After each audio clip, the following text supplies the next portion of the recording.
Hello बच्चों, welcome back to our channel Khandwal classes. आज हम क्लास 10th का चैप्टर नंबर 2 है एसिड बेस एंड सॉल्ट्स। तो आज हम उसके कुछ इम्पोर्टेंट्स नोट्स यहाँ पर डिस्कस करेंगे। और आज हम इस चैप्टर में एसिड्स, बेस और सॉल्ट्स क्या होते हैं, इनकी प्रॉपर्टीज़ क्या होती है, ये किस प्रकार रिएक्ट करते हैं, उनका बिहेवियर क्या होता है, इन सभी बातों पर यहाँ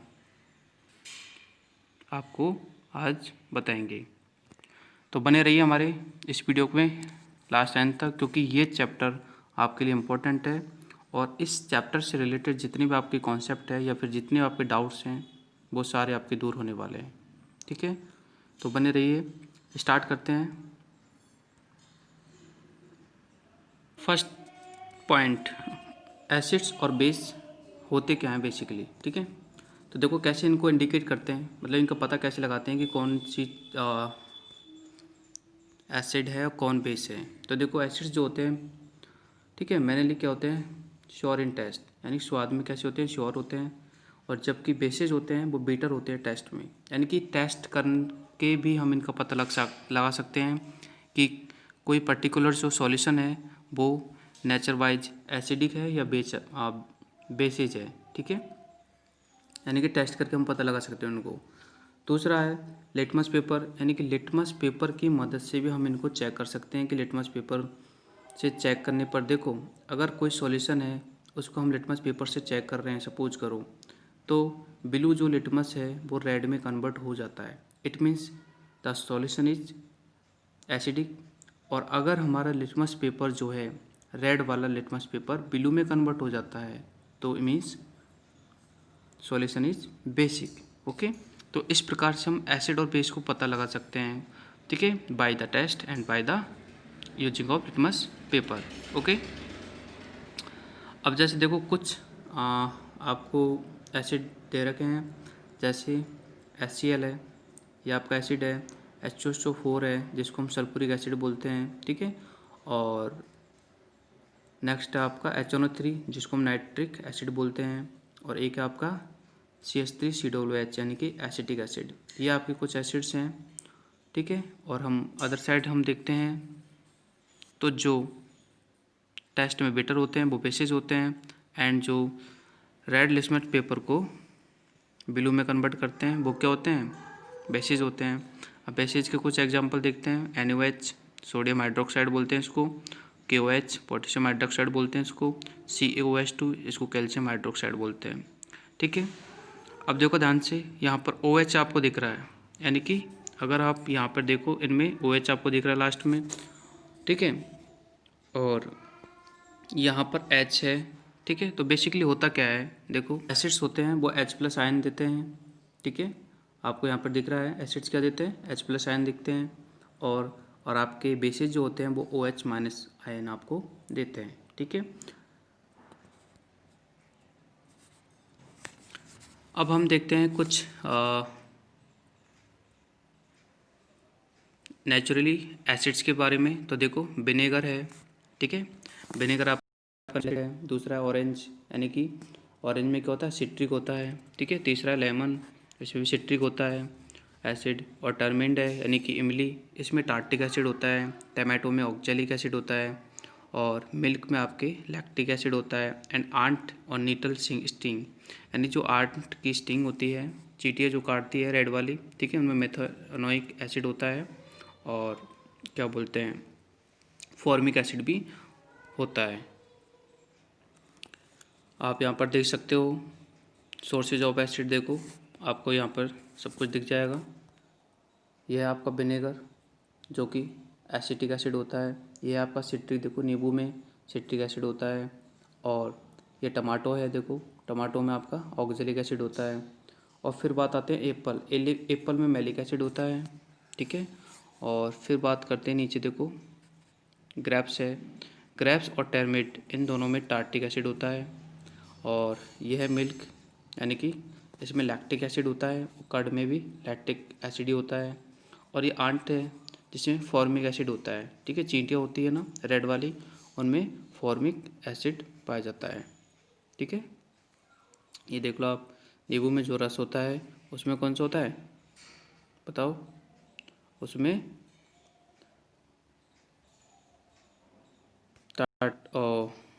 सिट्रिक एसिड होता है।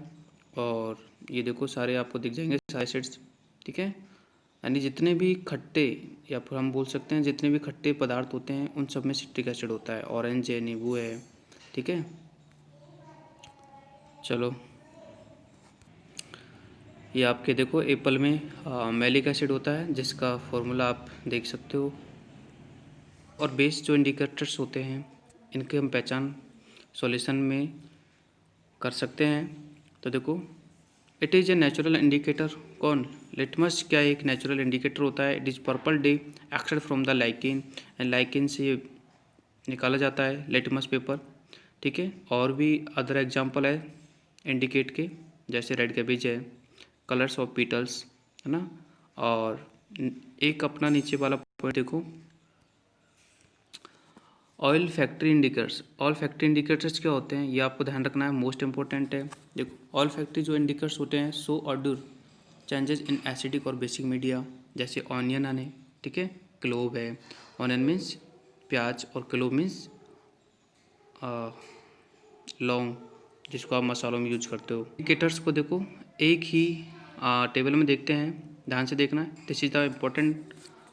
ओके, देखो ब्लू लिटमस, ध्यान देना, ब्लू लिटमस पेपर रेड हो जाएगा एसिडिक में, और बेसिक में कोई चेंज नहीं आएगा, ठीक है, नो चेंज। फिर रेड लिटमस पेपर है तो वो ब्लू हो जाएगा, it means this is solution basic. Okay, हमें यहाँ पर रेड में कोई चेंज नहीं आएगा एसिड में। टर्मरिक है, अगर हम टर्मरिक से चेंज मतलब हम इंडिकेट को चेक करेंगे, है ना, किसी सॉल्यूशन को चेक करेंगे bye the using of turmeric, ठीक है।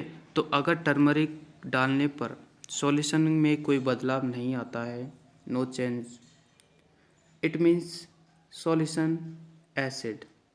और अगर हमारा टर्मरिक डालने पर टर्मरिक का कलर रेड हो जाता है, इट मीन्स जो हमारा सॉल्यूशन है वो बेस होगा। मिथाइल ऑरेंज है आपका नेक्स्ट। तो मिथाइल ऑरेंज भी आपके एसिड और बेस को चेक करने के लिए काम आता है।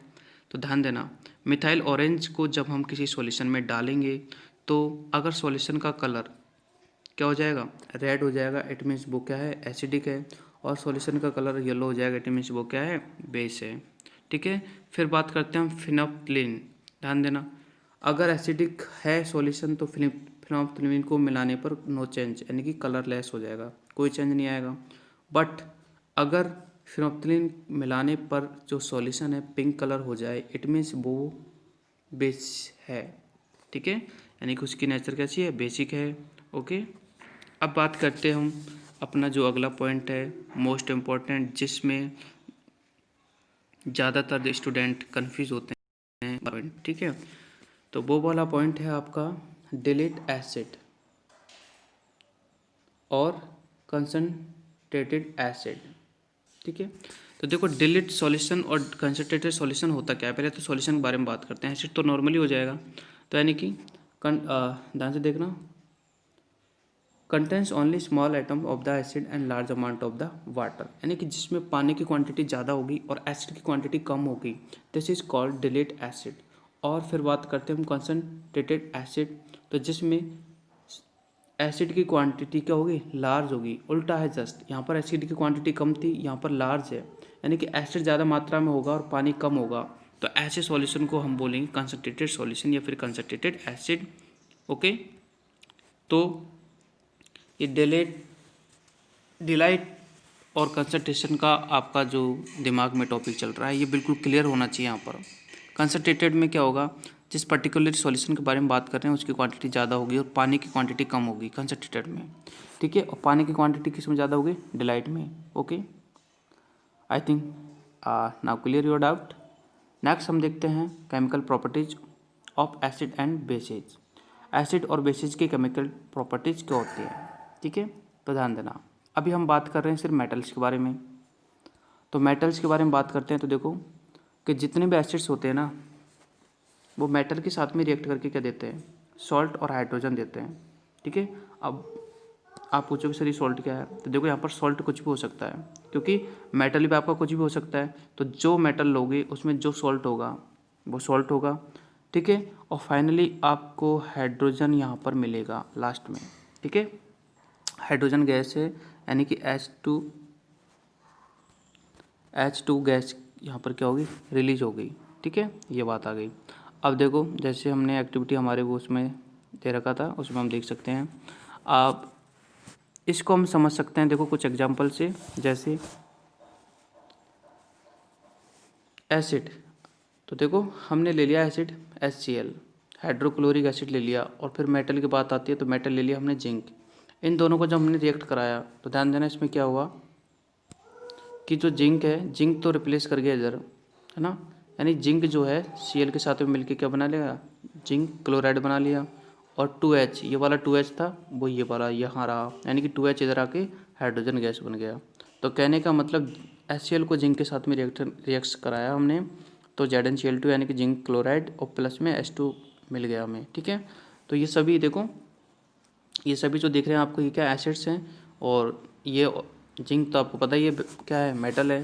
तो एसिड को मेटल के साथ में रिएक्शन कराओगे तो इस टाइप से आपको ये प्रोडक्ट मिलेगा। फिर बात करते हैं हम, अपना जो नेक्स्ट टॉपिक है वो है पॉप टेस्ट, ठीक है। तो देखो पॉप टेस्ट होता क्या है। पॉप टेस्ट का मतलब है कि अगर हम किसी भी, देखो पॉप टेस्ट का जिक्र जहाँ होता है जहाँ पर H2 हाइड्रोजन गैस का निकलना होता है, यानी कि हाइड्रोजन गैस जहाँ पर रिलीज होगी वहाँ पर क्या होगा, पॉप साउंड प्रोड्यूस होगा। पॉप साउंड यानी कि एक साउंड प्रोड्यूस होगा जिसको पॉप साउंड बोलते हैं, ठीक है। और वो हाइड्रोजन गैस के रिलीज होने से ही होता है, ठीक है। चलो देखते हैं।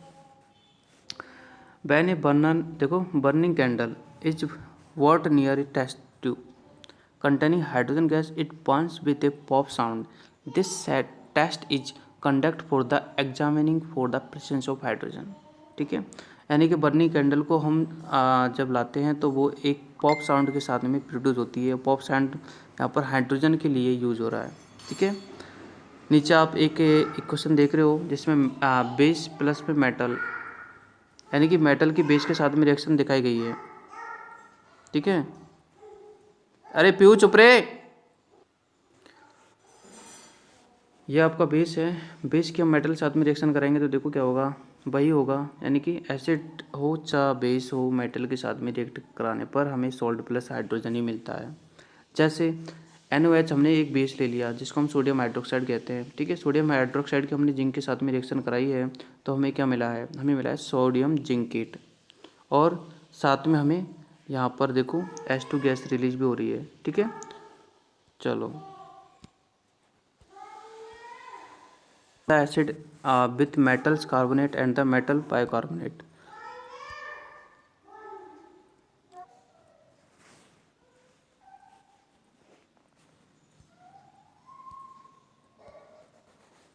देखो मेटल कार्बोनेट प्लस में एसिड मिलके क्या बनाएगा, सॉल्ट बनाएगा। कार्बन डाइऑक्साइड गैस रिलीज होगी और वाटर भी रिलीज होगा, ठीक है। ये आपको बिल्कुल ध्यान रखना है, ठीक है।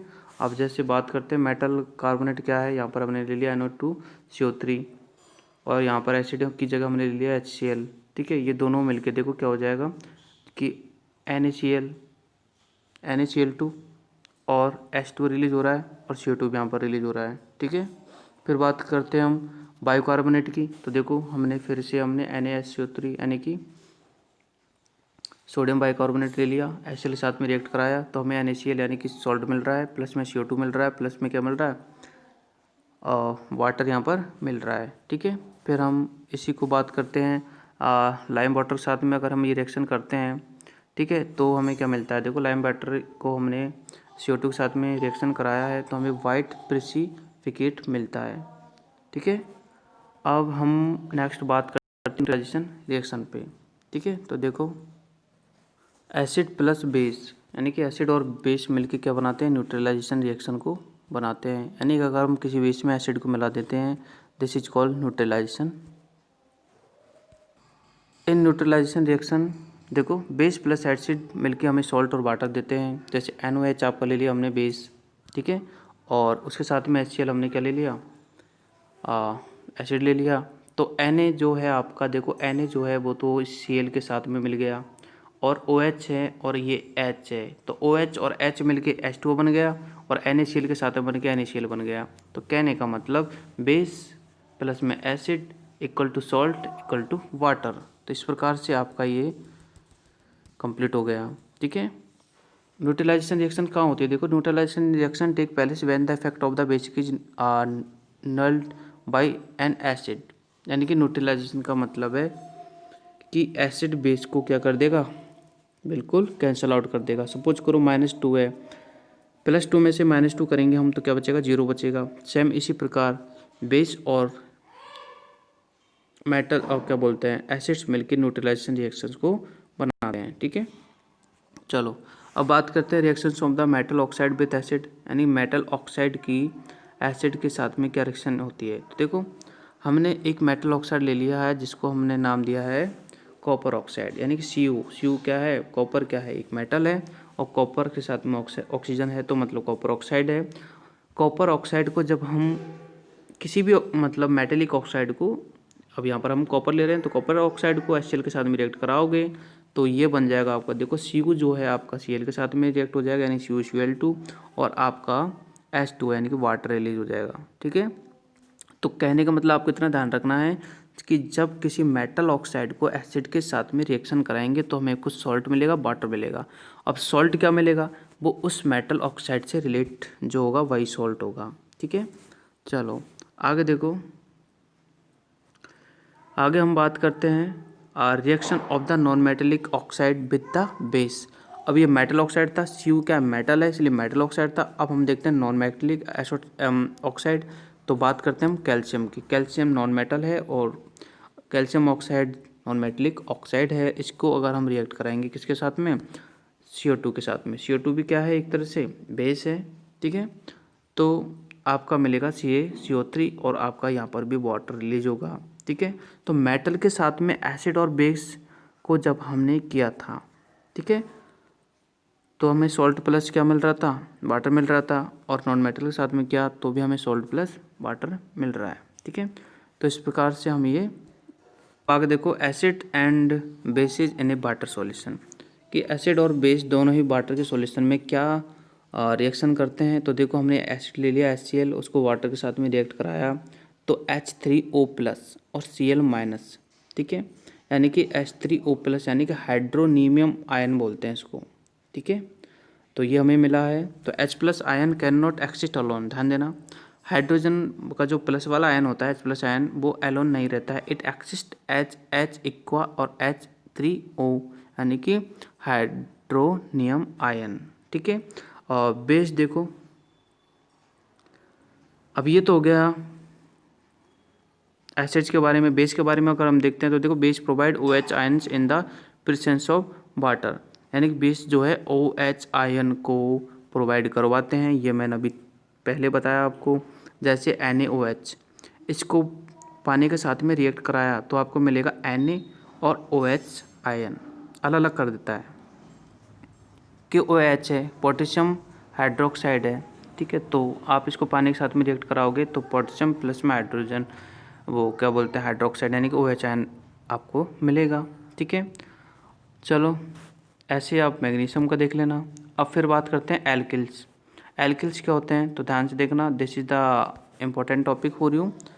तो एल्किल क्या होते हैं, देखो, all bases do not dissolve in water, and जितने भी बेसेज होते हैं वो पानी में डिसॉल्व नहीं होते हैं। ठीक है, and alkyl is a base that dissolve in water, लेकिन एल्किल क्या होता है, पानी में डिसॉल्व होते हैं। ध्यान देना, यानी कि हम इसको ऐसे समझ सकते हैं कि जो बेस पानी में डिसॉल्व होते हैं, पानी के साथ में घुलते हैं, मिलते हैं, उन सबको हम क्या बोलते हैं, एल्किल्स बोल सकते हैं। जैसे एग्जाम्पल में आपको दे रखा है NaOH, यानी कि आपका सोडियम हाइड्रोक्साइड है, ये एल्किल की तरह ही बिहेव करता है क्योंकि ये पानी में डिसॉल्व होता है। ठीक है, फिर नेक्स्ट हम बात करते हैं KOH है, यानी कि आपका क्या बोलते हैं, पोटेशियम हाइड्रोक्साइड है जो कि पानी में घुलता है, तो ये भी क्या है, एल्किल है। और कैल्शियम हाइड्रोक्साइड, ये भी आपका पानी में मिक्स होता है, तो ये भी क्या है, एल्किल है। ठीक है, चलो आगे देखो, note, all alkalis are bases, जितने भी एल्किल्स होते हैं वो बेसिस होते हैं, but all bases are not alkalis. ठीक है, ऑल बेसिस एल्किल्स नहीं होते ना, क्योंकि सिर्फ पानी में जो घुल सकते हैं, डिसॉल्व हो सकते हैं, वही बेसिस वाले एल्किल होते हैं। ठीक है, अब प्रिक्वेशन यहाँ पर लिख रहा है, ये भी मस्ट है, देख लो प्रिक्वेशन क्या है इसमें। Precaution must be taken while mixing acid और बेस विद वाटर। बिल्कुल प्रिक्वेशन तो होती है, बिकॉज आपको पता है कि ये स्ट्रॉन्ग बेसिस होते हैं तो वो हमारे नुकसानदायक होते हैं। क्यों होगा? क्योंकि वो एक्सोथर्मिक रिएक्शन और एंडोथर्मिक रिएक्शन को भी करते हैं, जिससे हीट प्रोड्यूस होती है, और this is the harmful for us. Okay, चलो नेक्स्ट देखो, हम देखते हैं व्हेन एसिड और a base is mixed with water they become dilute. बिल्कुल सही है, पानी के साथ में मिलाएंगे तो डिलीट होंगे। This result the decrease in the concentration of H3O plus and OH per unit volume इजिक acidic and basic respectively. Strength of an acidic और बेस। अब हम देखते हैं स्ट्रेंथ के बारे में। तो देखो, एसिड और बेस की जो स्ट्रेंथ होती है उसको pH स्केल के द्वारा हम पता लगा सकते हैं कि किस एसिड की कितनी स्ट्रेंथ है और किस बेस की कितनी स्ट्रेंथ है, इसको हम pH स्केल से पता लगा सकते हैं। अब pH स्केल क्या होता है? Picture, this is pH scale, ठीक है। तो ध्यान देना, यहाँ पर आपको ये जो मिडिल पार्ट दे रखा है, ये मिडिल पार्ट आपके न्यूट्रलाइजेशन को शो करता है, और बाकी का जो आपका ये ऊपर वाला पार्ट है, नीचे वाला पार्ट है, ये आपके बेसिस और एसिड को शो करता है। कैसे करता है कि ये न्यूट्रलाइजेशन है, आप जितना उधर जाओगे आपका, ठीक है, बेस एसिडिक जो है बढ़ता जाएगा, ठीक है। सबसे ज़्यादा एसिड होता है यहाँ पर और सबसे ज़्यादा बेस होता है यहाँ पर। कहने का मतलब है कि ये स्केल होता है जिस पर बर्न, एक मिनट रुको, एक स्केल होता है जिस पर 1, यहाँ से 1 2 3 4 5 6 7 जो भी ऐसे लिखा रहता है, इधर भी लिखा रहता है, इधर भी लिखा रहता है, दोनों तरफ। तो उसके हिसाब से हम देखते हैं कि एक तरह से स्केल के पैमाने का हिसाब से कि किस पे कितना आ रहा है, उसी हिसाब से हम इसके स्ट्रॉन्ग और बेस को, स्ट्रॉन्ग बेस और स्ट्रॉन्ग एसिड को डिनोट करते हैं। Base depend on the number of the H+ ion and OH- ion, ठीक है। कितने H+ आयन है, कितने OH- आयन है, तो वो इसकी स्ट्रेंथ को डिपेंड करते हैं। With the help of the universal indicator of we can find the strength of an acid and base. This indicator is called pH। pH को हम बोलते हैं पोटेंच in German means power. pH means पोटेंच और इसका मीन्स होता है पावर।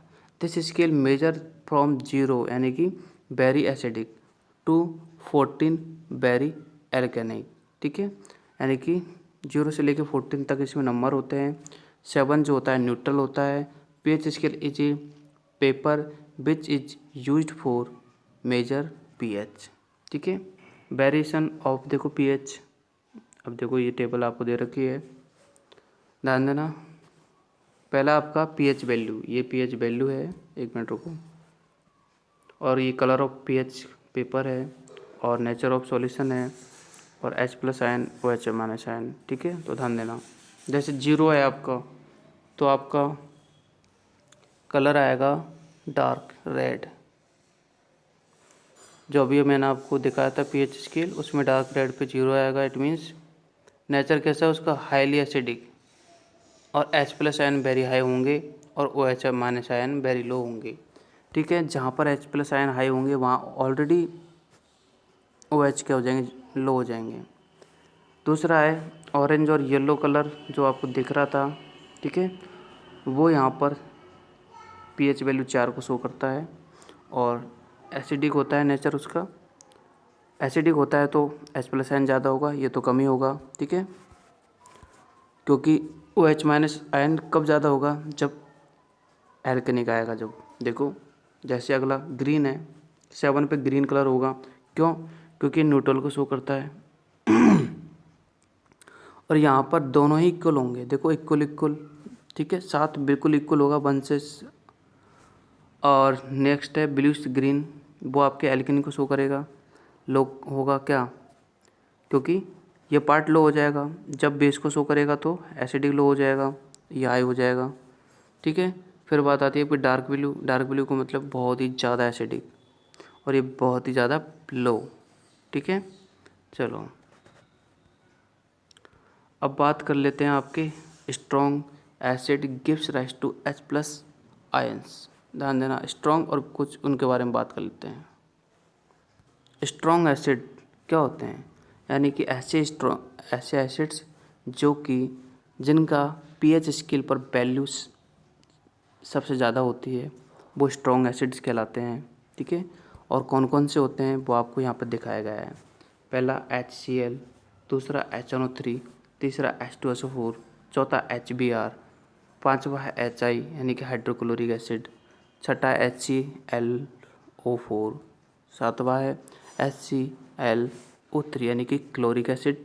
ठीक है, तो ये आपके स्ट्रॉन्ग एसिड्स हैं। फिर आपको नीचे दिखाया गया स्ट्रॉन्ग वीक एसिड्स। ठीक है, तो वीक एसिड्स में आपके आएंगे, देखो जितने भी नेचुरल एसिड्स होते हैं, जैसे देखो ऑक्जेलिक एसिड, सल्फरस एसिड, ठीक है, और phosphorus acid, nitrous acid, benzoic acid और एसिटिक एसिड। ठीक है, और आपका फॉर्मिक एसिड जो कि आंट स्टिंग में होता है।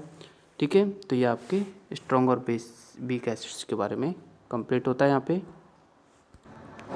ठीक है, तो strong acids gives rise to more H+ ion, यानी कि H+ आयन ज़्यादा होगा, स्ट्रॉन्ग एसिड होगा। वीक एसिड में H+ आयन क्या होगा, बहुत ही कम होगा, जैसे ये होता है ना, अभी बताया आपको। और स्ट्रॉन्ग बेस का मतलब है OH आयन्स ज़्यादा होंगे, स्ट्रॉन्ग होगा, और OH आयन कम होंगे, देन क्या होगा वो बताओ, वीक बेस होगा। ठीक है, चलो आगे देखो। सोल्ट्स के बारे में और ज़्यादा जानना चाह रहे हैं हम, तो हम ये देख सकते हैं कि salts are and their derivations. देखो पोटेशियम सल्फेट है, फॉर्मूला पोटेशियम सल्फेट का होता है K2SO4, सोडियम सल्फेट का Na2SO4। ध्यान देना, पोटेशियम को K से डिनोट करते हैं इसलिए K लगा दिया तो K2SO4, सोडियम को Na से डिनोट करते हैं तो N लगा दिया तो N2SO4, NaCl, अमोनियम को NH4 से डिनोट करते हैं, Cl में क्लोराइड होता है तो अमोनियम क्लोराइड हो गया। ठीक है, अब पोटेशियम सल्फेट को हम डायरेक्ट फॉर्म में लिखते हैं KOH, और ड्राइव्ड फॉर्म होगा इसका H2SO4। ठीक है, तो ये कुछ डिराइव्ड फॉर्म दे रखी हैं, वो आप यहाँ पर नोट डाउन कर सकते हो। नीचे हम देखते हैं importance of the pH in our daily life, कि pH का हमारी डेली लाइफ में क्या इंपॉर्टेंस है। ठीक है, तो देखो importance of pH in our daily life, पहला है importance of pH in our digestive system. सबसे इंपॉर्टेंट है डाइजेस्टिव सिस्टम में, क्यों, क्योंकि pH level of our body regulate of the digestive system. In case of the digestion our stomach produce acid in the very large quantity because of the which we feel pain and irritation in the stomach. हमारा जब stomach large quantity में acid को produce करता है, then हम pain feel करते हैं stomach में। टू गेट रिलीफ, तो हमें रिलीफ लेने के लिए एंटी एसिड यूज करनी पड़ती है। दिस एंटी एसिड क्या होते हैं बताओ, बेस होंगे, है ना, क्योंकि एसिड तो ऑलरेडी हमारे स्टोमक में ज़्यादा है, तो हम एंटी एसिड यूज करते हैं, वो बेस होते हैं, ताकि एसिड और बेस मिलके न्यूट्रलाइजेशन करेंगे, देन पेन से हमें रिलीफ मिलेगा। ठीक है, दूसरा है एसिड रेन। देखो एसिड रेन होती है, देखो when pH of rain water is less than 5.6, यानी बरसात के पानी का जो pH 5.6 से कम हो जाता है, या फिर हम बोल सकते हैं एसिडिक हो जाता है। ठीक है, it's called the acid rain.